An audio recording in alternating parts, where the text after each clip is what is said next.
Hello everyone, কেমন আছো তোমরা সবাই? Welcome back to my another new mini blog.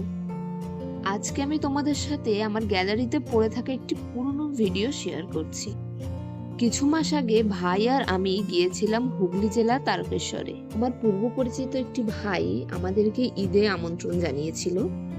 যেহেতু চৈত্র মাসে পুরোটা মাস জুড়ে বিভিন্ন জায়গা থেকে আসা ভক্তদের সমাগম হয়ে থাকে এই তারকেশ্বরে, আর এই বছর ঈদের দিন সম্ভবত সোমবারই পড়েছিল, তাই ওই দিনটা আমরা যাওয়া ক্যান্সেল করে দিই।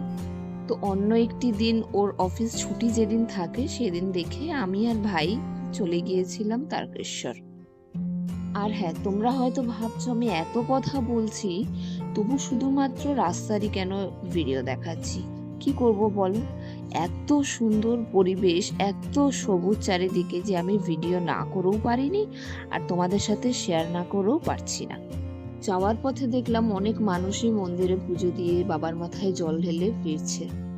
যেহেতু অনেক সকাল সকাল বেরিয়েছিলাম তো টাইম মতো পৌঁছে গিয়েছিলাম ওদের বাড়ি। গিয়ে দেখি কত কত খাবারের আয়োজন করেছিল। এত খাবার কিন্তু আমি একেবারে একদমই খেয়ে উঠতে পারি। তো সকালে ব্রেকফাস্ট, দুপুরে লাঞ্চ সেরে আমরা সবাই মিলে বসে অনেকক্ষণ গল্প করেছি। সেগুলো আর ক্যামেরা বন্দি করা হয়ে ওঠেনি।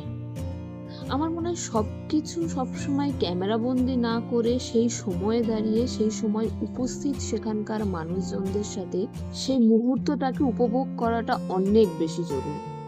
ওদের বাড়ি থেকে বেরোতে বেরোতে প্রায় সন্ধেই হয়ে গিয়েছিল, আর ফেরার পথে আমি আর ভাই গিয়েছিলাম একটু চন্দননগর কিছু লাইট নেওয়ার জন্য।